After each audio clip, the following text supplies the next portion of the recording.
Okay, see, this is our Spring Boot application. Assume that our backend application is deployed in the server, right? And it is up and ready. It is up and ready, and it is expecting a lot of requests. When I say it is expecting a lot of requests, the request could be from the browser, any browser. It could be from Firefox, it could be from Chrome, or it could be from mobiles also, right? It could be from mobile, right? So let us say that. So at this point of time, our application is expecting request from different applications, from different front-end applications. Let us say that this is a mobile one, this is mobile 2, this is mobile 3. So these are the clients. Okay, and let us say you have some browsers also. I mean, some random people are sending a request to our particular Spring Boot application, right? Let us say that there are 200 such requests. How many requests are there? 200 requests. So this 200 requests, they are hitting our application at the same time. Okay. What do you think the application is going to do?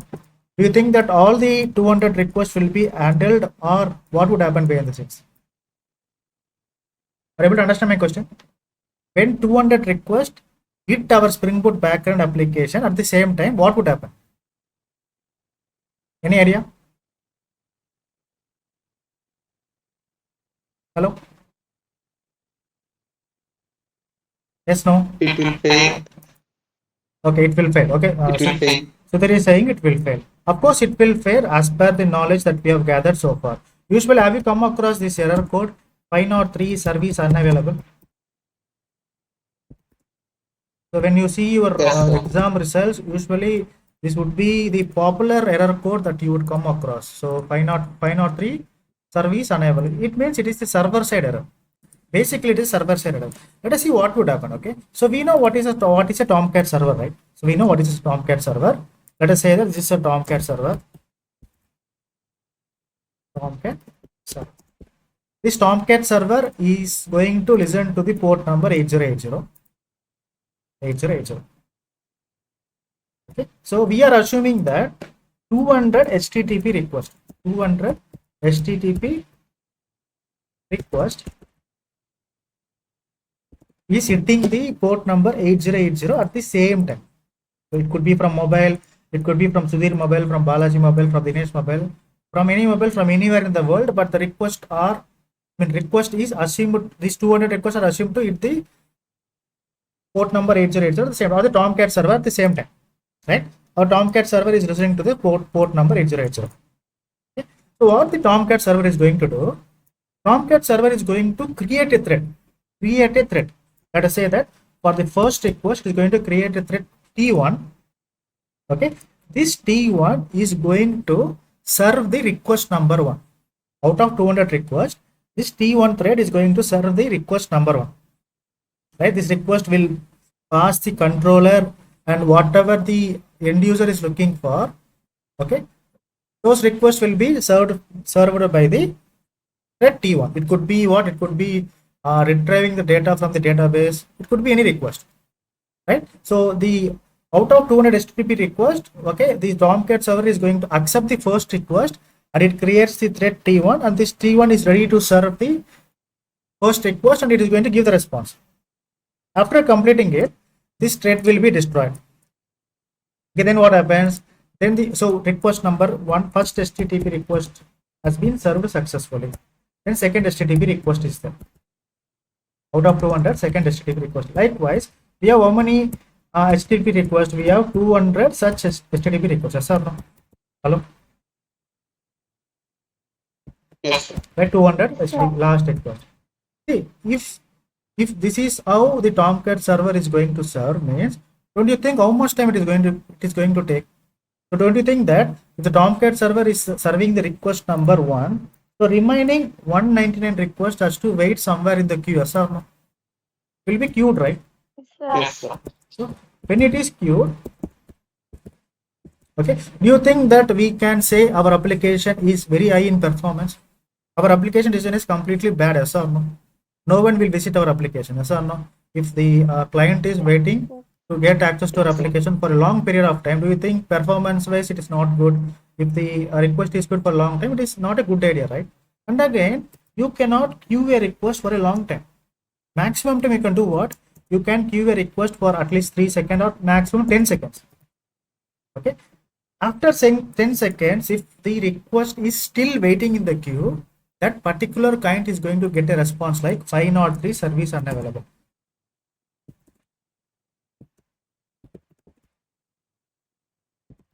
Okay. How to overcome this? How to overcome this? So to overcome this, there is a concept called as what? There is a concept called as the thread pool. So what is a thread pool? Okay, thread pool is the collection of individual threads. What is a thread pool? Thread pool is a collection of individual threads. Example, okay, the Tomcat server is designed in such a way that it will not create the threads on demand. For example, let us say that if it is receiving the first request, the threads will not be created on demand. Already there will be some set of threads that is ready and up. Let us say that there are at least 9 ready-made threads or 10 ready-made threads. 1, 2, 3, 4, 5, 6, 7, 8, 9, 10. These are the thread numbers. There are 10 ready-made threads. Okay, these 10 ready-made threads which is already available in the Tomcat server is called as what? Thread pool. Thread pool is nothing but the collection of ready-made threads. What is a thread pool? Collection of ready-made threads or collection of pre-activated threads. It is ready to serve. Okay, once the request comes, okay, each and every thread will pick up one request. If I ask you what is the thread, what is the size of the what is the thread pool size of the current Tomcat server, you should say 10 because already 10 threads are there that is ready to serve. It's in the active state. It is waiting for the incoming HTTP request. Once it receives, it will do the job. Right? Let us take our same example. We are assuming that 200 HTTP requests are there.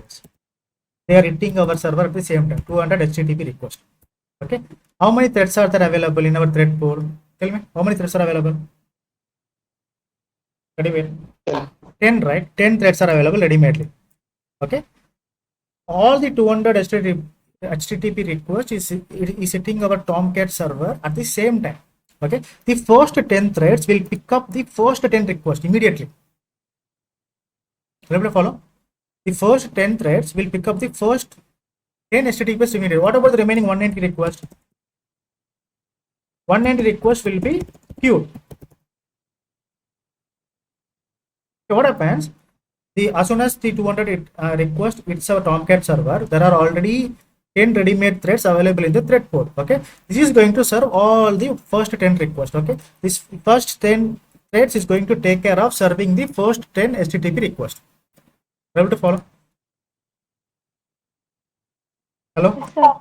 Okay. Yes, sir. It will be like, let us say that you're activating it. I mean, first 10 threads are activated. Okay, they will be in the active state as long as it is being served.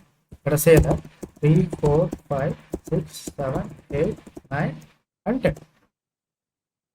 Okay, each and every thread is serving the HTTP request, first 10 threads. Okay, so when they are serving, they are in the state of serving. Okay, so these threads are being used by HTTP request, first 10 HTTP requests. Let me mark it as thread.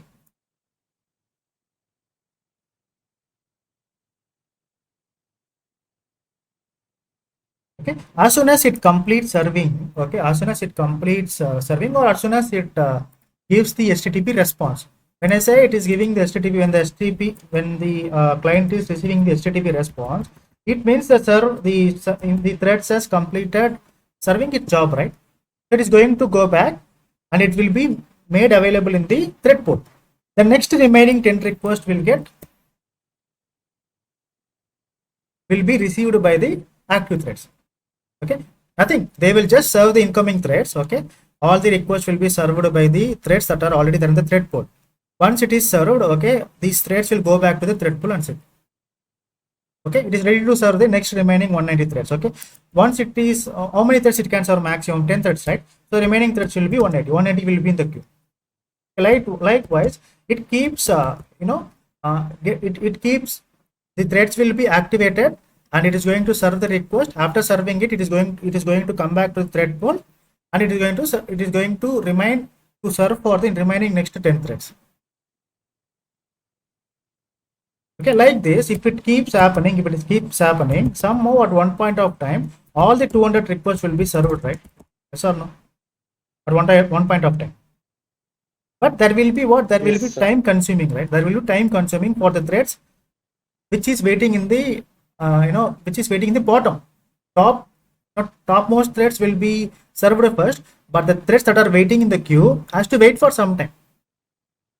How long it can wait, that will be decided by the Tomcat server. Maybe it can be allowed to wait for 20,000 milliseconds, maximum 20 seconds maximum.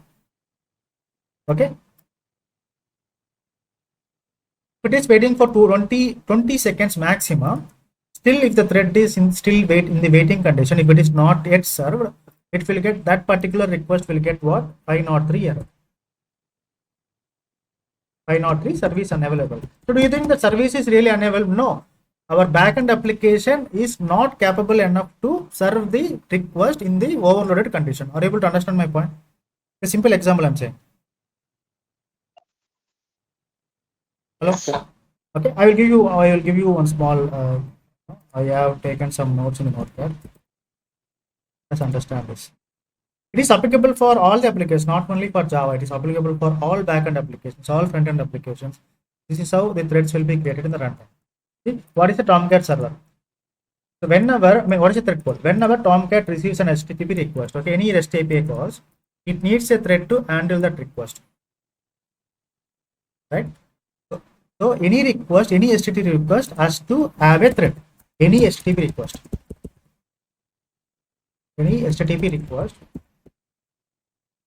okay, it needs a thread. It needs a thread. Okay. So what Tomcat will do, instead of creating a new thread for each request, so it is very expensive and inefficient, right? Tomcat maintains a pool of reusable threads. Okay. When a server is maintaining a pool of reusable threads, that concept is called as what? Thread pool. It could be in any numbers. I will reveal the numbers for now. But what is a thread pool? Okay. Whenever the Tomcat server maintains a pool of reusable threads, that is called as thread pool. What is the number? We will talk about the number later. Right? What is the purpose of thread pool? When a request comes in, Tomcat picks a free thread from the pool to process it. Right? We are assuming that 200 requests are hitting the server at the same time. Right? How many free threads are there according to our assumption? 10 threads, right? Okay. These 10 threads are going to serve what? The first 10 requests. And remaining threads, how many threads are there? 190 threads. 190 threads will be queued. How long it will be queued? It depends upon the number. I will reveal that number later. But what happens if it is waiting for the long time? 503 service unavailable.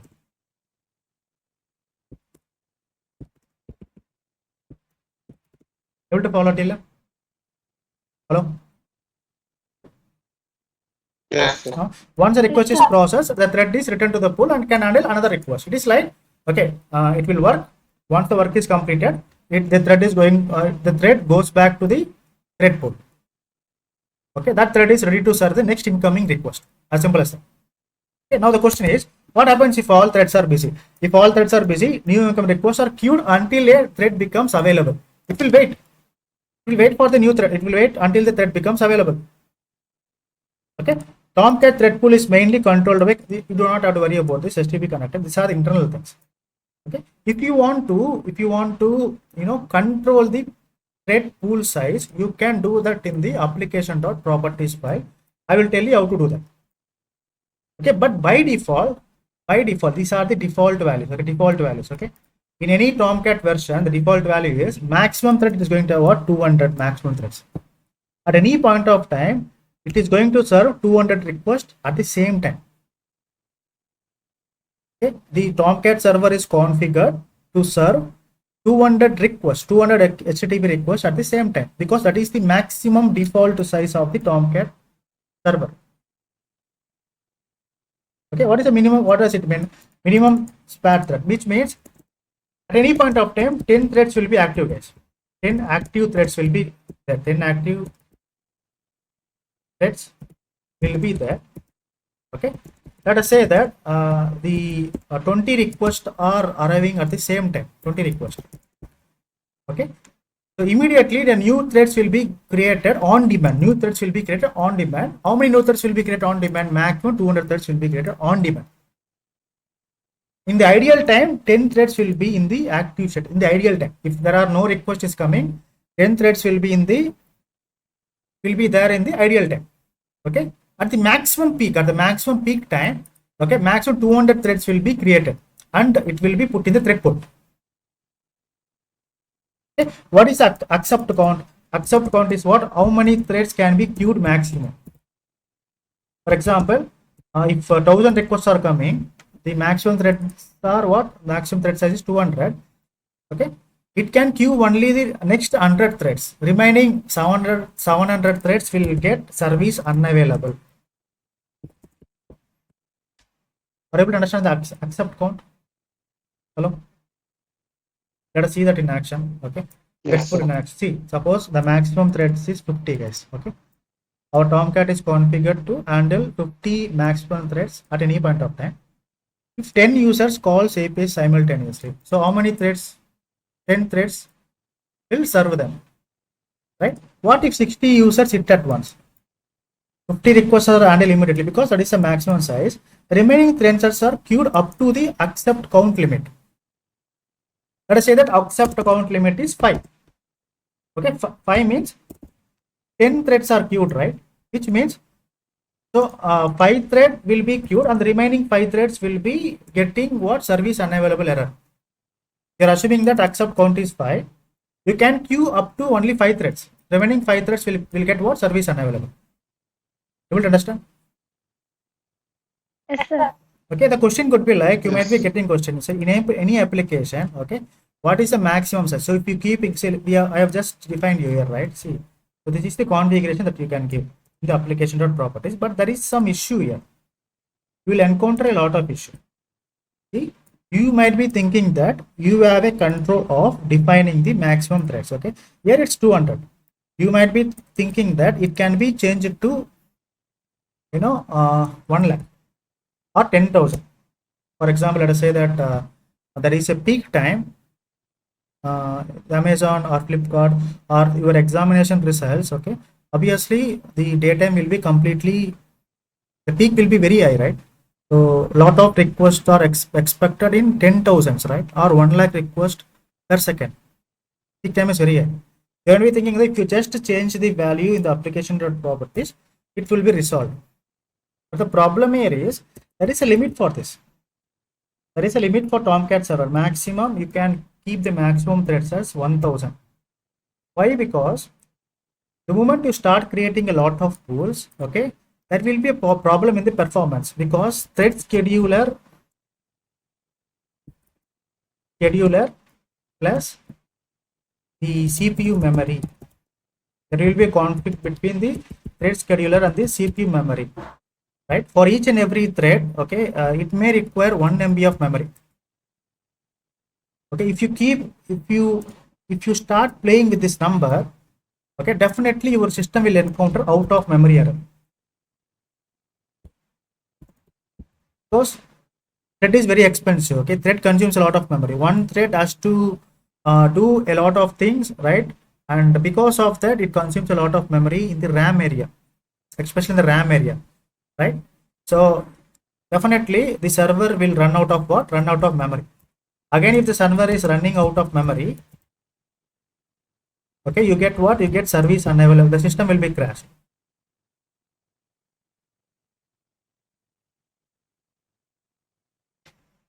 Everybody understand? Hello? Yes. So what could be the solution? I'm just giving you what is what in the production level. So what they usually do, they just create a replicas. Okay, so this is our server, right? So they create copy of four or five such servers. They create a copy of what? Copy of 4 or 5 such servers, backend servers. So this could be one. Okay, let me minimize this.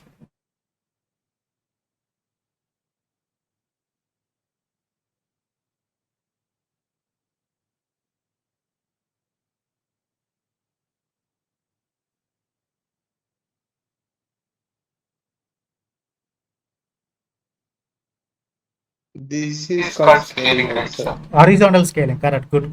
Horizontal scaling. So they create replicas of 4 or 5. Depends upon the load. Right? And they maintain a load balancer in between. Okay, this is a load balancer. Okay, this load balancer will take care of distributing the request, incoming request.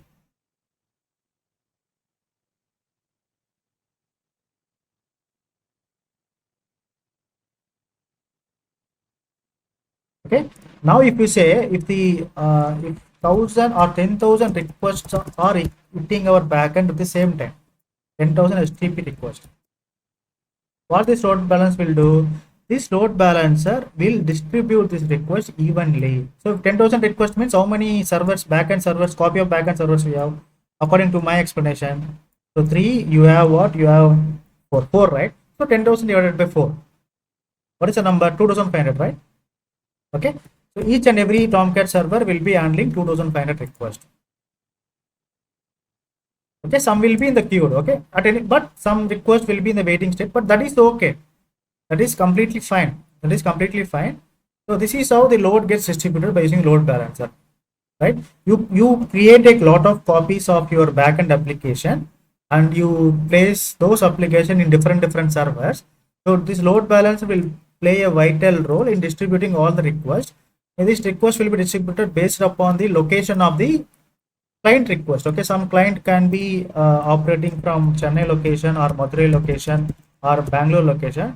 These servers are deployed in some locations. Okay, the closest server will be connected based upon the client request. I'm just giving you the high level idea. You do not have to worry about this. So this is a complete picture I'm giving. Complete picture about how the load gets distributed and what is a thread pool. What is the use of thread pool? If in future if you get a question like what's a thread pool, you should be answer. You should be in a position to answer. What is the reason of what is the requirement of thread pool? You should be in a condition to answer them.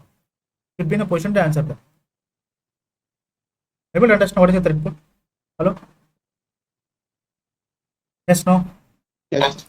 Okay, now the problem comes. Okay, the problem is, so we have understood thread pool for some reason. What is that reason? See, so our REST controller, definitely REST controller has many endpoints, right? So you have the get endpoint, you have the post endpoint, you have the put endpoint, you have what? Your delete endpoint. It means, so the resources are, the based upon the controller URLs, okay, based upon the endpoints. So there is some manipulation in the database, right? So you do update operation, you do post operation, you do delete operation, right? So many operations are involved. Okay. So don't you think that? So delete operation is there. Okay. Update operation is there. Forget about get. Okay. Delete update operation is there. Post operation is there. If these endpoints are not secured, don't you think that any random user can do some manipulation on the database? Any random user can have access to delete a resource, right? Hello? Yes, sir. If these endpoints are not secure, okay, if you're not providing any security or if these endpoints are not protected, people who know our URL, okay, for now our URL is what? http/localhost, okay, some endpoint, okay, some endpoint, let us say the delete endpoint. Okay. People who know our URL, they can log in from their phone, right? They can do delete operation, right? Simply they can do delete operation, but they are not even authorized to do the delete operation, but still they can do. Why? Because our application is not secure, not protected, right? Every application is protected in one or the other way. For example, if you open Facebook, okay, you get what? Anyone can access to the basic home page URL, yes or no? Home page URL is a public URL, right? Everyone has access to the public URL, yes or no? Hello? Yes. Facebook.com, you get a home page. Okay, so in the home page you get user ID and the password, right? And so this URL is common, right? It is a public URL, anyone can access this, right? But only few of them, right, who are Facebook do some authorization or authentication, If you want to log into your account, you have to submit your user ID and the password. User ID and the password. So only if you know the user ID and the password, okay, you will be recognized, and you will be do what? You will be given access to the Facebook server. Yes or no? Hello? Yes, sir. You will be given access to the Facebook. Okay, if there is no concept of authorization, authentication, anyone can log in, anyone can do manipulation, anyone can post, anyone can delete. Okay, so there is a problem of security here, right? Okay. What I'm trying to say is every endpoint needs to be secure. In your phone, you are securing your phone with the lock, security constraint, right? And in your home, if you see, if you want to keep the gold ornaments, you keep it in the locker. Security, again, security. When you're going out, you lock your house and you go, right? Security again. Likewise, whatever the application you're developing, okay, so you need to ensure that some endpoints are public, some endpoints are private, which means some endpoints needs to be protected, some endpoints needs to be secure. How we are going to handle security? Question is how we are going to handle security in the Spring Boot. That is a question. Simply, you will add only one dependency, which is called as what? Spring security.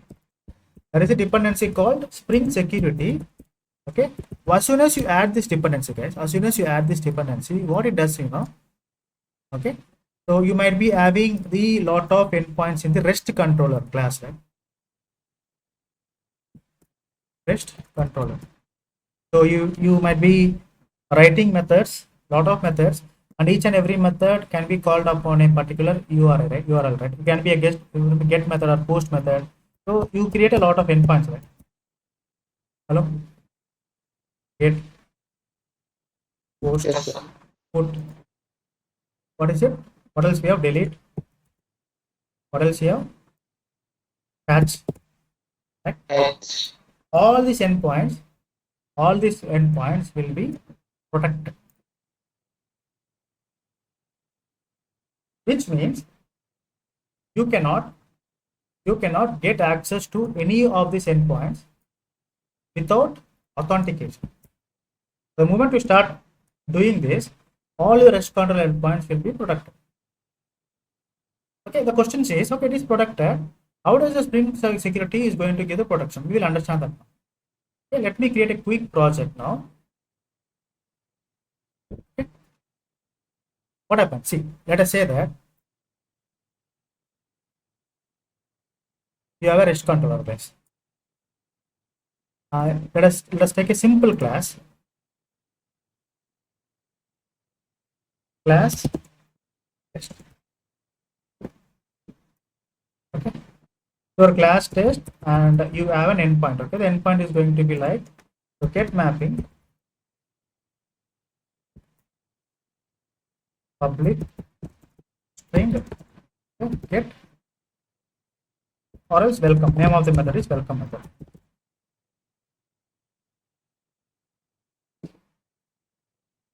Okay, the endpoint is /get. Inside this, okay, what you are doing, you are just returning welcome message. Welcome to my application.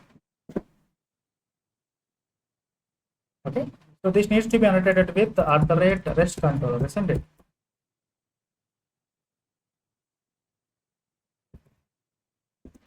Okay. So by default, anyone who knows the URL. What is the URL? HTTP HTTP localhost 8080 slash. Anyone who has access to this URL, right, can get access to our endpoint. Yes or no? Hello? Yes, sir. Right?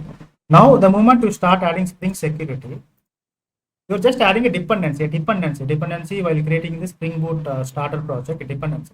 What is dependency? Spring Web Security. Let us say Spring Security. Okay. As soon as you started adding Spring Security, internally Spring Boot is going to do a lot of configuration. What kind of configuration is going to do is, so you have the port number, and Tomcat server is going to listen to this port number, right? This is Tomcat server, TS I'm saying. Okay. What Tomcat server is going to do is, so it is not going to, it cannot call the REST controller directly here. It's going to keep a boundary, what is called as a keep an obstacle, or it is going to keep a filtering an area which is called as what? Security filter. Security filter. The security filter will be activated. Let us say that you are the client, right? We are the client. Let us say that you are sending an HTTP request from a browser. Let us say that this request one. This request one is mean to hit this particular method, get method. Okay. Since you have added the web security, this request has to pass through the security filter. Okay. So why? Because you have added the web security. I mean, Spring Security. So this request has to pass the security filter, right? Once you hit this request, okay, the request will be waiting. The request will be waiting before the security filter, and Spring Boot is going to generate a login page. By default, Spring Boot is going to ask you to generate. Spring Boot will generate a login page. It will ask you to enter the username and the password. If you are entering the right username and if you are entering the right password, okay, your request will be allowed to pass the security filter, and it is going to get the get request, and the response, this request is going to convert it to a response. The response is going to be like, welcome to my application. This is a basic security. Okay, we will I will show this clearly in the project. Okay, let us create that. Okay, file, new, Spring Starter project. Okay, let us say that project name is Spring Security. Okay, Spring Security. I'm not changing anything, and I'm hitting on next. We have to add a dependency called Spring Security dependency. Okay, I'm also adding the dependency that we require always, which is what? Spring Web dependency. This is a dependency that we require always, right? Okay, I'm also adding something like Spring Boot DevTools. So this dependency is useful too. You do not have to restart the Tomcat server over and over again for small changes that you're doing in the code. The Tomcat server will get auto restarted automatically when you do small changes in your code. Okay, you do not have to stop the server and you do not have to restart it once again. This will take care. Okay, I'm clicking on next, clicking on finish. Okay, so our project is getting ready behind us.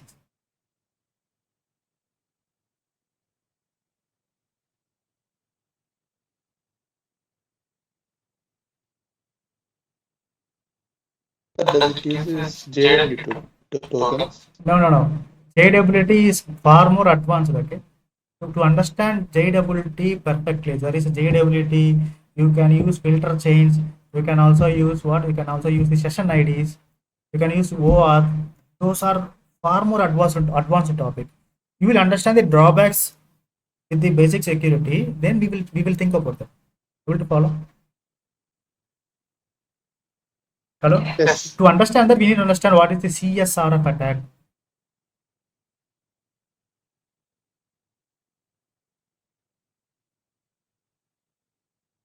Okay, see, this is our application. Okay,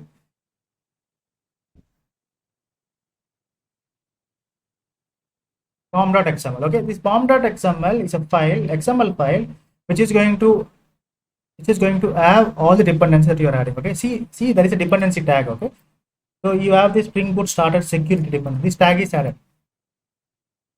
This tag is added. Security dependency tag is added. Right. Now go back to the application. I just want to create a simple controller, very simple controller. New. What is it, guys? Package pom.test.controller.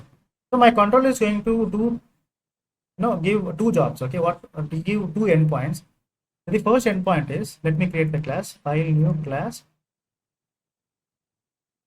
Let us say that student controller. Student controller. Okay. So I want to annotate this class with what? @rest controller.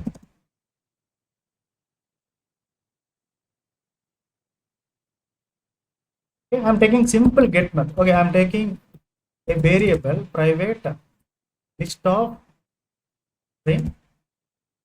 Okay, list of string. Let us do student equal to new.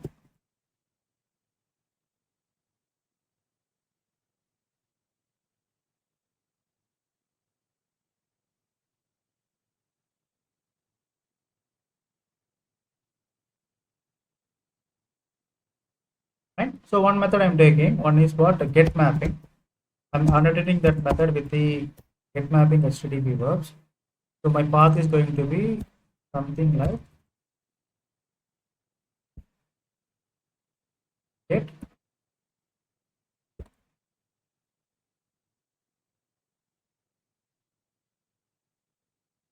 I'm getting the value dynamically. Okay. So let me take name. Return type is a string. So method name is what? Get student. Method name is get student. Okay. And I will take the path variable and string name. Okay. So after receiving the data from the path variable, I will be returning what? Welcome, the name itself. Okay. Very simple. Before even returning this, I just want to add that to the what? Students variable. Students is of what type? List type. Okay. I want to add each and every student, but I am receiving it from the endpoint. Okay. Are we clear with this method? Hello? Yes, sir. Next method is I am taking public list of student. Okay. List of student.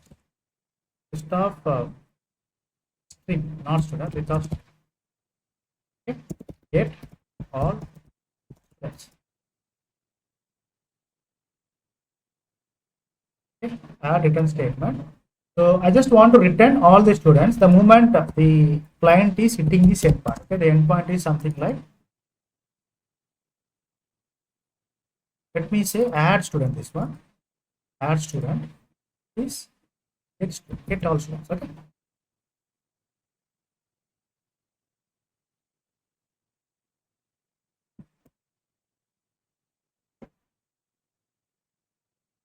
So are we clear with these two endpoints? Hello? Fine, no? One is it is going to one endpoint is going to The ask above one is postman. what? Add method. Add means post mapping. Which one? No. Actually, Above. this one add. I said no already. This is completely irrelevant. Okay, you can do get mapping, but we are not using the payload. Okay, you are capturing the data from the URL. I mean, you're not updating any. You're not posting any resource to the actual database. It can be get mapping only. Even there is no, there will be no issues until unless you use database. I'm keeping it very simple. Okay. You're just using in memory. Okay, so when you use post mapping, it is just like, okay, you have to accept the request param, I mean request body. I mean, so I'm just keeping this very simple.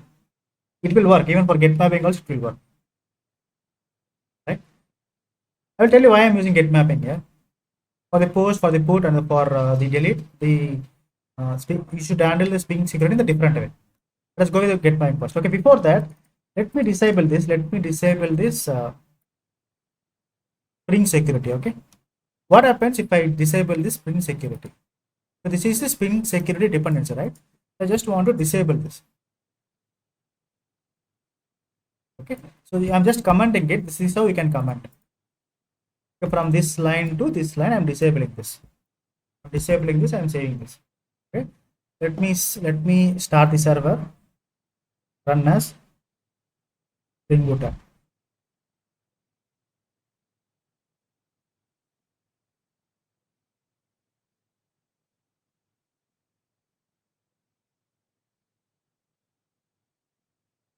Okay, if you see, Tomcat started on 8080. Okay, so since I disable the Spring security, so if you want to visualize it, so this security filter will not be there. Now the security filter will not be there. Any endpoint can hit this, right? Hello? Any endpoint can hit this. Anyone can hit this endpoint. Yes or no? Yes, sir. Right? Now what happens? See,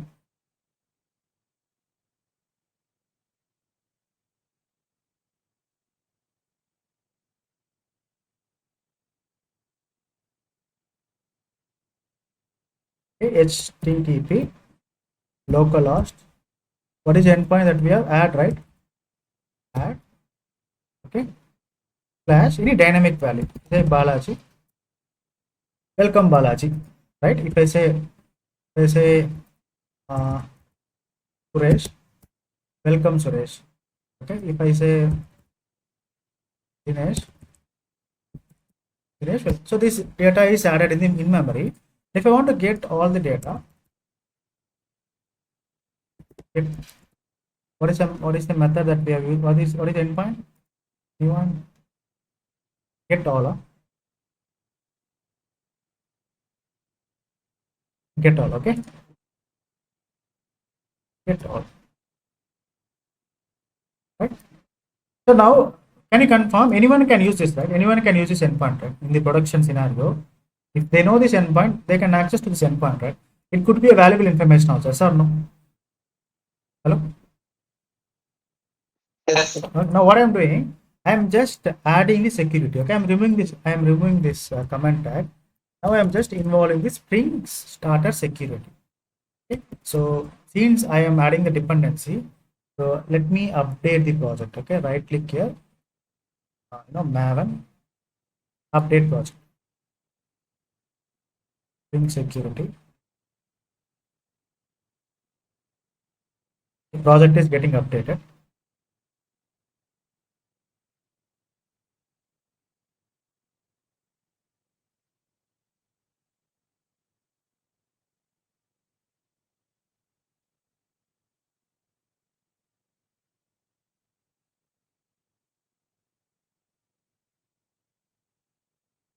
Okay, now see, let me hit the endpoint once again. Okay, let me say add.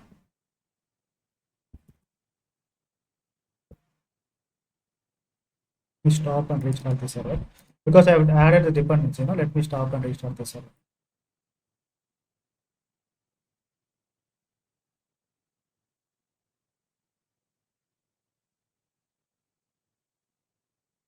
If it is code changes, you can just this Spring Dev Tools will take care. If there is any dependencies change, you just have to restart the server. I am activating the Spring security now.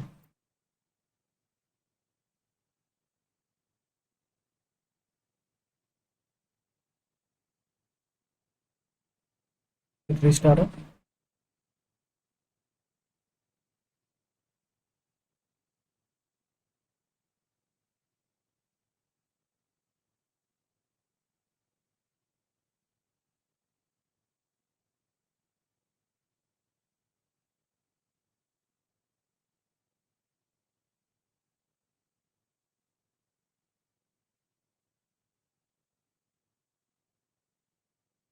Okay, let me hit the URL.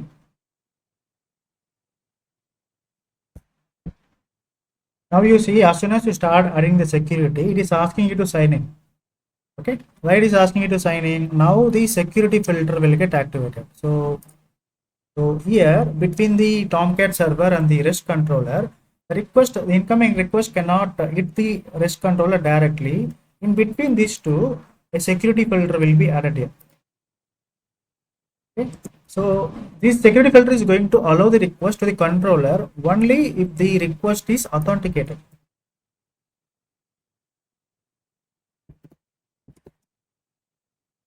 Okay. Question is how to authenticate this. How to authenticate? This is a basic security test. How can we authenticate this? What is the username and what is the password? Can I give any random username and password? User, password, invalid credentials. Okay, what could be the password? If you go and see here, the Spring Boot itself is has generated a password here. The console. Are you able to see this? Hello? Yes, no? Yes, sir. Okay. Now under this, if you see something here over here, it is clearly written. It is clearly written that this generated password is for development use only, which means when you're developing your application, you can use this basic security and you can use this password for the development purpose only. Okay, let me use this. Let me copy the password. Password is when what is the username? By default, the username is user one, right? Welcome, Balaji. Now, what has just happened? Okay, what has just happened? Now, see now understand the control flow. So you are sending a request now to the application. Okay, this is a simple get request. Okay, it has to go through the Tomcat server and it has to wait in the security filter because you get the login page. Okay, login page will be rendered by the Spring Boot application itself. It is going to give you the login page. Okay, so by logging in, okay, this request has to get authenticated. Incoming request has to get authenticated. After authentication, it is allowed to pass to this filter and is going to come back. The question is, now focus here, the question is, I have successful login, right? Okay, for the next request, for example, if I hit the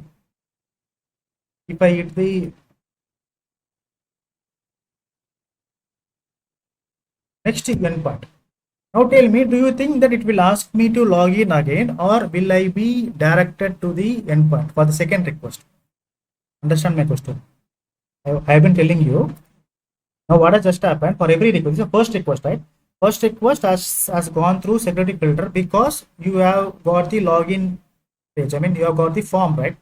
So you have to give the user ID password. After successfully giving user ID password, it has got access to this get request and it has successfully passed through the security filter block. Okay, this is a request one. Request one operation is successful. Okay, now you are sending a new request. Request two.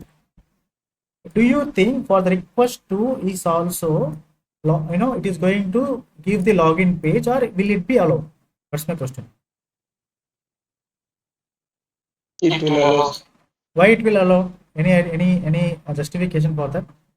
Yes, it will allow. Already authentication was completed. Correct. Authentication of how to question One good. time completed. Good. I will tell you. I will tell you. Now you are able to get access to the second endpoint. Now what is happening behind this? I will tell you. Focus here. We think that already authentication is done. That is what our thoughts are. Internally, Spring Boot is going to do a lot of job on behalf of you. Okay, focus here. This is not only for the Spring Boot. It is this knowledge is same for all the application, all the web applications. Okay. Now we have two methods, two endpoints. Okay, we have how many endpoints? Two endpoints.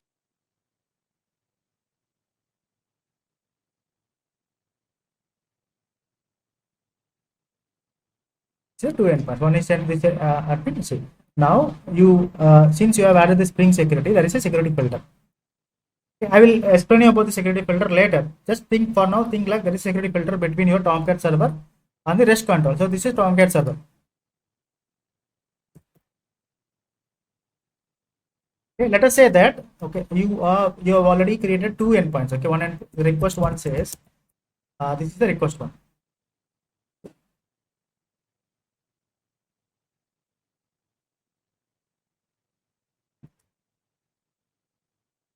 Add Balaji. Request to get out. Okay, so do you remember I said as soon as you add Spring security, okay, all the endpoints will be protected. Yes or no? Yes. Now request one is coming. Request one is coming. Okay, and it is hitting the security filter. This is security filter. Okay, security filter says request one. Okay, the HTTP request one. You have to log in. Only if you log in, I will allow.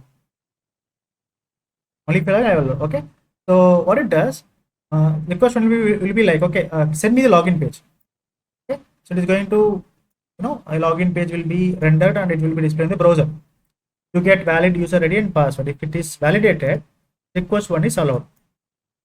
Okay, and you get the equivalent response. You will get the equivalent response.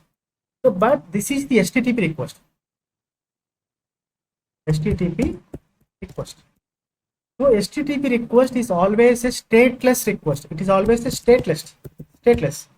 Stateless means it will not remember. Okay, it will not remember anything. It has no memory.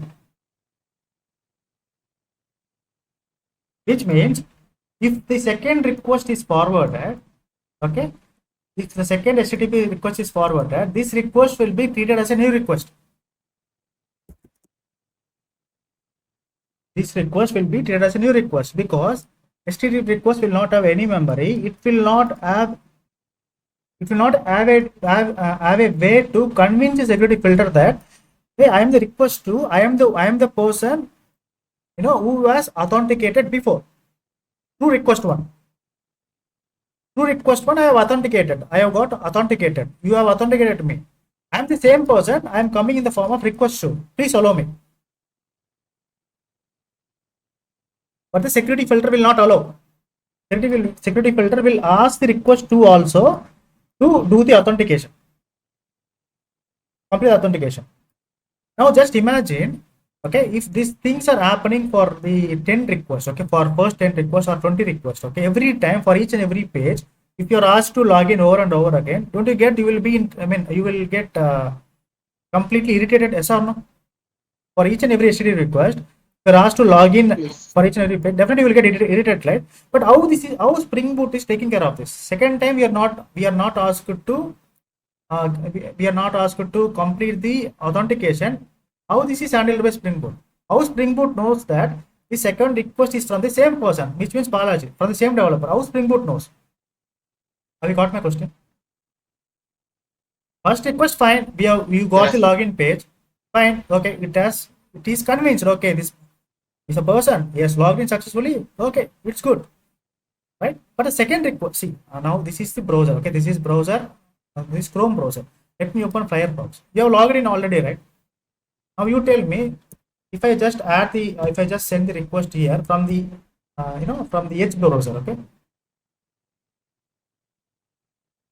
HTTP localhost 8080, what is the endpoint? Get all, correct?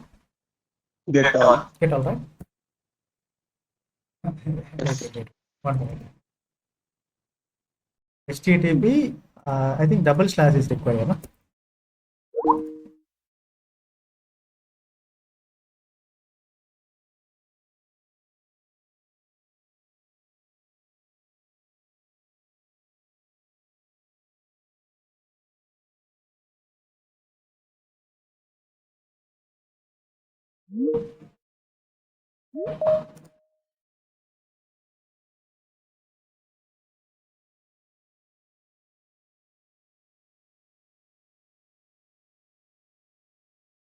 Thank you for rejoining. Please confirm my audio and video. Once it is okay, we can proceed. Yes, sir. Okay. What I was saying, Yes. we are able to bypass the security for the request number 2. For the first request, it has asked to do the login. It has asked to complete the authentication for the first request. But for the second request, it is not asking. Why it is not asking? I will tell you. But don't you think that how this request is getting validated? Are you not getting the question? Yes, sir. It could be from another person also, no? From the same browser. It could be from another person also, no? Let us say that I'm just simulating this with the Firefox. I mean Edge. Now Edge is I have already logged in, right, in the Chrome. Now why Edge is asking to log in me once again? Because REST is stateless. Because HTTP is stateless. Okay, if HTTP is stateless, it should not allow the same thing for the second request here, no? Why it is allowing here?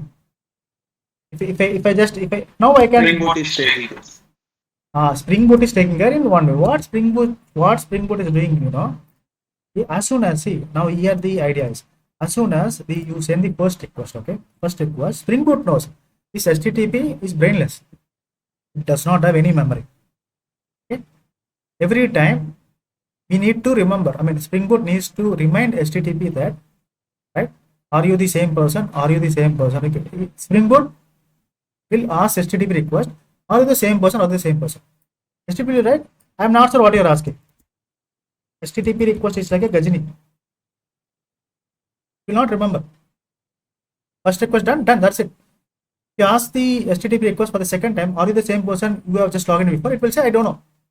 I don't know what you're talking about. So what this, what Spring Boot will do, you know, as soon as it receives the first request, it will create a cookie. What is a cookie? Cookie is not a biscuit, okay? Cookie is kind of a sequence of characters. Sequence of characters. Okay, it will send cookie, it will send cookie sequence of character in the HTTP response. It will send cookie in the sequence of HTTP response. Right? So let us say the cookie is like A, B, C, 1, 2, 3, a number, a sequence of characters. I mean, sequence of characters. Okay? This cookie will be set to the relevant browser. So what browser we are using now? Chrome, right? So this Chrome browser is going to Chrome browser is going to store this cookie. For in the request one itself, the request one, as soon as the request one gets authenticated, after successful authentication, okay, it will pass the security filter. Authentication, it will pass the security filter, okay, and it has to get a response, right? Request one, and response one. In the response, along with the payload, in the response one. The response one along with the payload. What is the payload? For example, let us say that welcome Balaji. Welcome Balaji is a payload. Along with the payload, it will also send what? It will also send the cookie. Okay, this cookie will be stored inside the browser. What browser? Which browser we have used? Chrome browser. A Chrome browser, somewhere in the Chrome memory, this cookie will be stored ABC123. Okay? If you are getting the request to a new request, okay, this cookie will be sent along with the new request.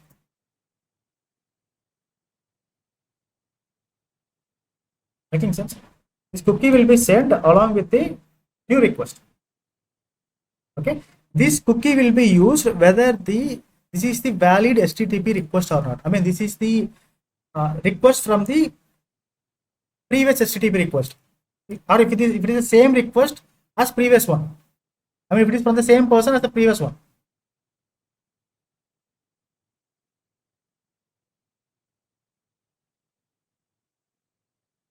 Okay, in the request to, along with this endpoint, okay, this cookie will be sent. Cookie will be added. Okay, as soon as it reaches security filter, now security filter will collect this cookie. Now it will know very well that, okay, the request is from the same person. I do not want him to I do not want to ask him to authenticate once again because I can recognize him. Now the security filter Spring Boot is capable enough to capable enough to authenticate without giving the login page. Now it can recognize. Right, for the remaining request, let us say that you are sending the 10 requests. For the 10 requests, the same cookie will be used. Okay, there will be a time for expiry time. It could be 1 day, or it could be 6 hours, or it could be 3 hours, or it could be 5 minutes. If it is expired, the cookie will be expired, and you have to log in once again. You will understand basics. I will show this cookie. I will show you this cookie. Where you can see this cookie. If you just now, I can add one. Let me add one more person. We say finish. Now it is not asking me to log in because cookie is getting sent. Okay, where I can see the cookie? Right click here, inspect. Okay, you know this inspect option, right? Previously, somewhere in the memory there is called application. Okay, click on this application. So here you have something like cookie, no? Hello. Yes, sir. For this session, this is the cookie. This is the cookie. So this is a value, cookie value. Okay, and this is the ID.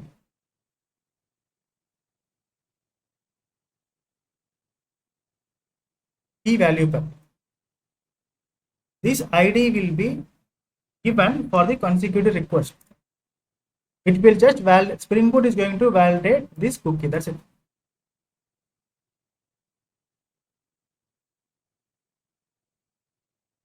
Hello, making sense?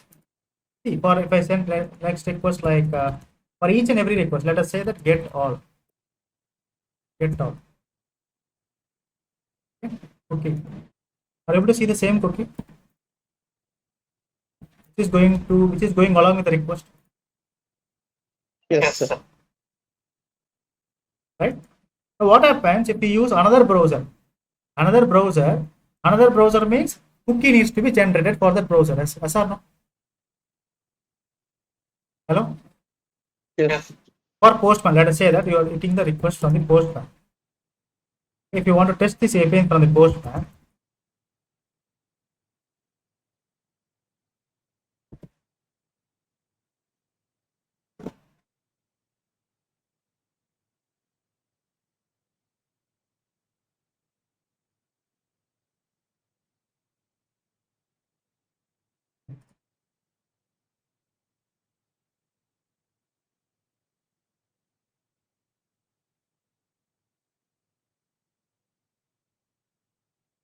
it's opening.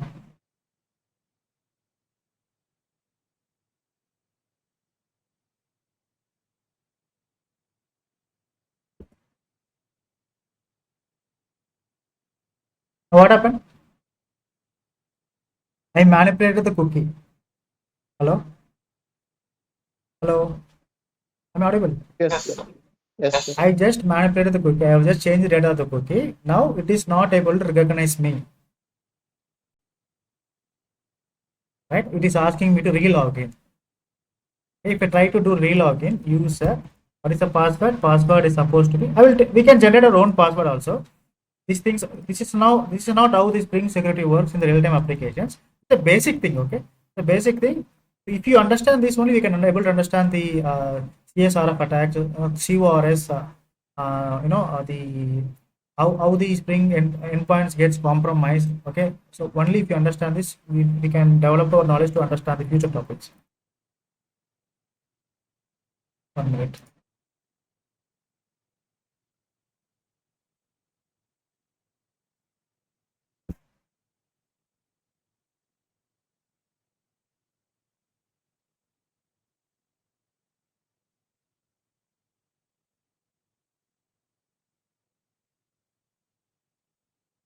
Okay, this is I'm testing it from the Postman. Okay, the Postman, the same URL I'm giving, get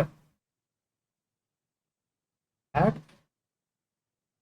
In the Postman, if you want to pass the username in the password, just hit this. Okay, directly you will get 401 unauthorized. Okay, what I have to do is there is a somewhere you will see authorization. Okay, so inside this authorization, you have to pass the user ID as user ID, and the password has to be what? Password has to be this one. This is how you can do perform the authentication or authorization by using the Postman. So you don't see the login page here, but you can use this authorization tab. Under this, you can give the basic information. Basic information. You can say, "Welcome Balaji," and let's say Suresh. Welcome Suresh. But if you just open these cookies, okay, here you somewhere it does, okay. So here you can able to visualize the cookie. Able to see? Hello. Yes, sir. This cookie is specific to Postman. So if you are sending a request from mobile, for mobile one cookie will be sent. Okay, for Edge browser one cookie will be sent, right? For Chrome browser one cookie will be sent. Okay, for Postman one cookie will be sent. Let us say that this is from mobile.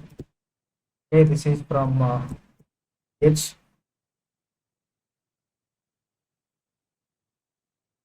Okay, this is Chrome browser. Okay, and this is from Postman.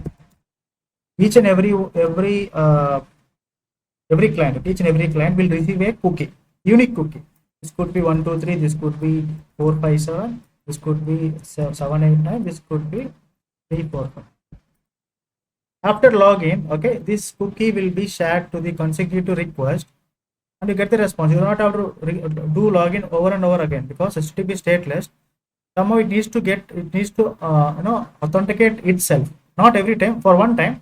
After that, okay, the cookie will be sent in the response, and that cookie will be set in the browser, respective browser, respective client.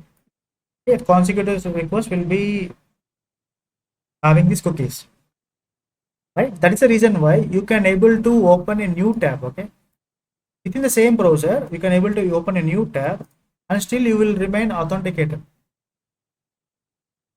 Will you understand? Yes. Even after opening new tab, it will not ask you to log in again because you are working on the same browser, Chrome browser only. For the Chrome browser, the cookie is unique. Even if you open 100 tabs, you do not have to re-log in once again for this 100 tabs because cookie is common for Chrome browser. Even for the Postman also, even for the Edge also, even for the mobile also.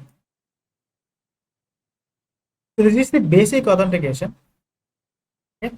So you can just it is very easy. Just replicate this code.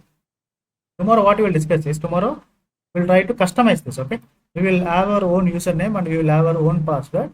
We'll understand about some attacks. Okay, some attacks, some hacker attacks.